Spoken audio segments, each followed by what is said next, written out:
நான் உங்க கதை கண்மணி. கதை சொல்ல பிறந்தவள். உங்களுக்காக கதைகள் சொல்ல வந்தவ. இன்னைக்கு சூப்பரான ஒரு பேய் கதைய கொண்டு வந்திருக்கேன். இரட்டை குழந்தையின் திகிலூட்டும் சுவாரஸ்யமான காதைய கேட்கலாம். வாங்க. லலிதாவும் மணியும் அன்று மகிழ்ச்சியில் இருந்தனர். இத்தனை நாட்களாய் இந்த ஒரு நாளுக்காகத்தான் அவர்கள் காத்திருந்தார்கள். பிள்ளை வரம் வேண்டி எத்தனையோ கோயில்களைச் சுற்றி வந்ததற்கும், தேடித் தேடிப் போய் வைத்தியம் பார்த்ததற்கும் பலன் கிடைத்து விட்டதாய் அவர்கள் துள்ளிக் குதித்துக் கொண்டாடினர். திருமணமாகி 18 வருடங்களுக்குப் பிறகு லலிதா முதன்முறையாய் கர்ப்பம் தரித்திருந்தாள். அதுவும் இரட்டை குழந்தைகள் என மருத்துவர் சொன்னதில் அவர்களுக்கு இரட்டிப்பு மகிழ்ச்சி. அவர்கள் இருவரும் துடித்துக் கொண்டிருந்தார்கள். அந்த நாளும் வந்தது. 2 குழந்தைகளையும் காண்பதற்காக காத்துக் கொண்டிருந்தவர்களுக்கு ஒரு பேரதிர்ச்சி காத்துக் கொண்டிருந்தது. லலிதாவுக்குப் பிறந்தது ஒரே ஒரு குழந்தை மட்டுமே. மருத்துவருக்கும் கூட அது அதிர்ச்சியாகத்தான் இருந்தது. அதுவரை எடுத்த ஸ்கேன் ரிப்போர்ட்டில் எல்லாமே 2 குழந்தைகளைத்தான் காண்பித்தன. இன்னொரு குழந்தை என்ன ஆனது என்று அனைவருக்குமே குழப்பம். ஒருவேளை இது ஏதோ அமானுஷ்யமாக இருக்குமோ என்று ஒரு செவிலிப் பெண் கூட திகிலூட்டினாள். லலிதாவுக்கு மணிக்கும் கூட அது புரியாத புதிராக இருந்தாலும் ஒரு குழந்தையைப் பற்றிய விஷயத்தை மெல்ல மெல்ல மறந்தே போனார்கள். பிறந்த குழந்தையுடன் ஒவ்வொரு நொடியும் அவர்கள் சொர்க்கத்தில் இருப்பதாகவே உணர்ந்தார்கள். அந்தக் குழந்தைக்கு தமிழ்ச்செல்வி எனப் பெயரிட்டிருந்தார்கள். 4-5 மாதங்கள் ஓடிப்போயின.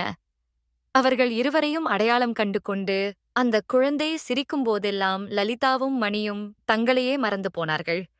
ஆனால் அந்தக் குழந்தை அவர்கள் இல்லாத போதும் கூட எதையோ பார்த்து சிரிப்பதை அவர்கள் இருவருமே கவனிக்கவில்லை. நாட்கள் கிடுகிடுவென ஓடின. குழந்தைக்கு 5 தடவை அழைத்தாள். வழக்கமாக ஒரு தடவை அழைத்ததுமே ஓடிவரும் குழந்தை அன்று அவள் 5 தடவை கூப்பிட்டும் சத்தம் கூட கொடுக்கவில்லை. லலிதா பயந்து வாசலுக்கு ஓடினாள். வெளித்திண்ணையில் சுவரோரமாய் அமர்ந்திருந்த குழந்தையை கண்ணால் பார்த்ததும் தான் அவளுக்கு உயிரே வந்தது. ஏய் தமிழு, எத்தனை தடவை அம்மா கூப்பிட்டேன், உனக்கு கேட்கலையா? அப்போதும் கூட குழந்தை திரும்பி பார்க்கவில்லை.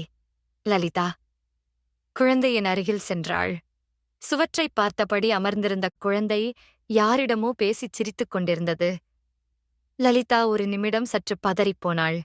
அவள் பேய்க் கதைகளில் அதிகம் நம்பிக்கை கொண்டவள் சட்டென குழந்தையை அழைத்துக் கொண்டு வீட்டினுள்ளே சென்று கதவை தாழிட்டுக் கொண்டாள்.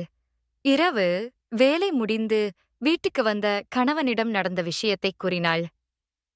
இந்த வயசுல இதெல்லாம் சாதாரணமா? அதுவும் பொம்பளை புள்ளைங்க தன்னையே ஒரு அம்மா மாதிரி நினைச்சுக்கிட்டு பொம்மை கூட பேசுறது, தன்னைத்தானே பேசிக்குது, எல்லாம் சகஜம்தானே. நீ தேவையில்லாம பயப்படாதே. லலிதாவால் மணி கூறிய சமாதானத்தை முழுமையாக ஏற்றுக்கொள்ள முடியவில்லை. அவளது குழந்தை அதே மாதிரி தொடர்ந்து நடந்து கொள்வது அவளுக்கு கொஞ்சம் பயமுறுத்தலாகத்தான் இருந்தது. அவள் மனது கண்டதையும் எண்ணிக் குழம்பியது. அன்றிலிருந்து அவள் தன் குழந்தையை வெளியில் விளையாட விடுவதில்லை. முடிந்தவரை அருகிலேயே இருந்து கவனித்துக் கொண்டாள்.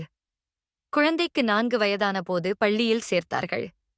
தமிழ்ச்செல்வியும் சந்தோஷமாக பள்ளிக்குப் போவதும் வீட்டுக்கு வந்து பள்ளியில் கற்றவற்றை தாய் தந்தையரிடம் சொல்லிக் காட்டுவதுமாய் சில நாட்கள் மகிழ்ச்சியாகத்தான் சென்றன. ஒரு நாள் தமிழ் பள்ளிக்குச் சென்ற பின்பு லலிதாவுக்கு பள்ளியிலிருந்து அழைப்பு வந்ததும் அலறினாள். குழந்தையின் முகத்திலும் உடம்பிலும் ஆங்காங்கே இரத்தக் காயங்கள். நீ இங்க யாராச்சும் அடிச்சிங்களா? சீறினாள் லலிதா. இங்க பாருங்கம்மா, இங்க யாரும் உங்க புள்ளைய அடிக்கல. அவ கூட படிக்கிற பசங்க கூட எதுவும் பண்ணல. அவங்க எல்லாரும் அவளைத்தான் இப்படி பண்ணதா சொல்றாங்க. காயத்துக்கு நாங்க லேசா மருந்து போட்டிருக்கோம். முதல்ல டாக்டர் கிட்ட கூட்டிட்டு போங்க. அப்புறம் அவ ஏன் இப்படி பண்ணினான்னு விசாரிங்க. லலிதாவுக்கு ஒன்றுமே புரியவில்லை. இவர்களிடம் இப்போது வாக்குவாதம் பண்ணுவதை விட முதலில் குழந்தையை மருத்துவரிடம் அழைத்துச் செல்ல வேண்டும் என்று நினைத்தவளாய் அழுது கொண்டே குழந்தையை அழைத்துக் கொண்டு பள்ளிக்கு வெளியே வந்தாள்.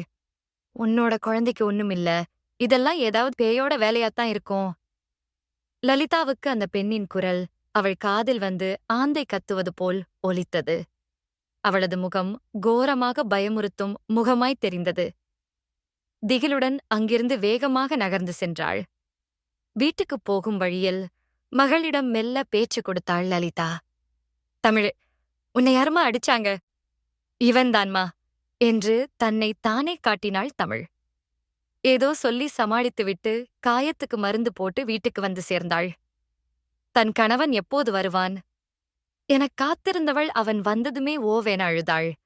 மணி அவளைச் சமாதானப்படுத்துவதற்குள் மறுநாள் பொழுதே விடிந்துவிட்டது. மணிக்கு, அமானுஷ்ய செயல்பாடுகளில் எனக்கு ரொம்ப பயமா இருக்குது சாமி. நீங்க தான் என்னன்னு பார்த்து சொல்லணும் என்று கைகூப்பி நின்றாள். உங்க குழந்தையோட ஜாதகப்படி அவ கூட இன்னொரு குழந்தை பொறந்திருக்கணுமே. அந்த குழந்தை எங்க? லலிதாவும் மணியும் ஒருவரை ஒருவர் பார்த்துக் கொண்டனர். ஐயா, இவ கர்ப்பமா இருக்கும்போது டாக்டர் கூட ரெட்டை புள்ளைன்னு தான் சொன்னாங்க. ஆனா பொறந்தது ஒண்ணுதாங்க என்றான் மணி. இல்ல, பொறந்தது ஒண்ணு இல்ல, 2. லலிதாவும் மணியும் அதிர்ச்சியில் முழித்தனர். உங்க குழந்தை உடலால 1, ஆன்மாவால 2 என்று சாமியார் கூறியத அவர்கள் இருவராலும் நம்ப முடியவல்ல. ஐயா, நீங்க சொல்றது எங்களுக்கு புரியல என்றான் மணி. உங்க குழந்தைகிட்ட பெண் ஆன்மாவோட ஆதிக்கம் அதிகமா இருக்கு. அதனாலதான் அவ பெரும்பாலான நேரத்துல சாதாரணமா பெண் குழந்தைங்க நடந்துக்கிற மாதிரி சாந்தமா இருக்கா. சாமியார் சொல்லச் சொல்ல லலிதாவும் மணியும் பீதியில் உறைந்து போயினர். அந்த 2 ஆன்மாக்களும் இணக்கமா இருந்தா உங்க குழந்தைக்கு எந்த பாதிப்பும் இல்ல. ஏதாவது பிணக்கம் ஏற்படும்போது ஒரு ஆன்மா இன்னொரு ஆன்மாவை தாக்க முயற்சிக்கலாம். நேத்து அப்படித்தான் ஏதாவது நடந்திருக்கணும். சாமி, இதனால என் புள்ளையோட உயிருக்கு எதுவும் பெரிய பிரச்சனை ஆகாதுல்ல, பதறினாள் லலிதா. ஐயையோ, சாமி அப்படிலாம் சொல்லாதீங்க. நீங்க தான் என் புள்ளைய எப்படியாவது காப்பாத்தணும். பயப்படாதீங்கம்மா. எந்த ஒரு பிரச்சனைக்கும் கண்டிப்பா ஒரு தீர்வு இருக்கும். எனக்கு கொஞ்சம் நேரம் கொடுங்க. நான் இதுக்கு ஏதாச்சும் பரிகாரம் இருக்குன்னு பாக்கறேன். அது வரைக்கும் கொஞ்சம் வெளியில உட்காருங்க என்ற சாமியார் தியானத்தை தொடங்கினார். சுமார் 1 மணி நேரம் கழித்து சாமியார் மணியை மட்டும் உள்ளே அழைத்தார். நான் தியானத்தில் இருந்தப்ப ஜீவசமாதியான என்னோட குரு என்கிட்ட பேசினாரு. அவரு இந்த பிரச்சனைக்கு ஒரு தீர்வை சொல்லியிருக்காரு. நாம அதை முயற்சி பண்ணி பாப்போம். நான் சொல்றபடி பண்ணுங்க. மகிழ்ச்சியில் மணியும் சொல்லுங்கய்யா, கண்டிப்பா பண்றோம் என்றான். உங்க பொண்ணு பிறந்த அதே நாள்ல அதே நேரத்துல இறந்து போன ஒரு ஆண் குழந்தைய நீங்க தேடி கண்டுபிடிக்கணும். அந்த குழந்தைய அடக்கம் செஞ்ச இடத்துக்கு போயி அந்த குழந்தைய உங்க குழந்தையா பாவிச்சு அந்த குழந்தைக்கு இறுதிச் சடங்குகள் செய்யணும். நீங்க போகும்போது உங்க கூடவே உங்க பொண்ணையும் கூட்டிட்டு போங்க. இப்படி செஞ்சா உங்க பொண்ணோட ஆன்மா அவ கூடவே பிறந்த இன்னொரு ஆன்மா இப்ப இல்லேன்னு நம்பும். அதோட உங்க குழந்தைக்கு இருக்கிற எல்லா பிரச்சனையும் முடிவுக்கு வந்துரும். வருட வெள்ளிக்கிழமை பூர்ண அமாவாசை அன்னிக்கு காலையில நான் சொன்ன சடங்குகள் எல்லாத்தையும் பண்ணுங்க. புரிஞ்சுதா? தைரியமா போயிட்டு வாங்க, நல்லதே நடக்கும்.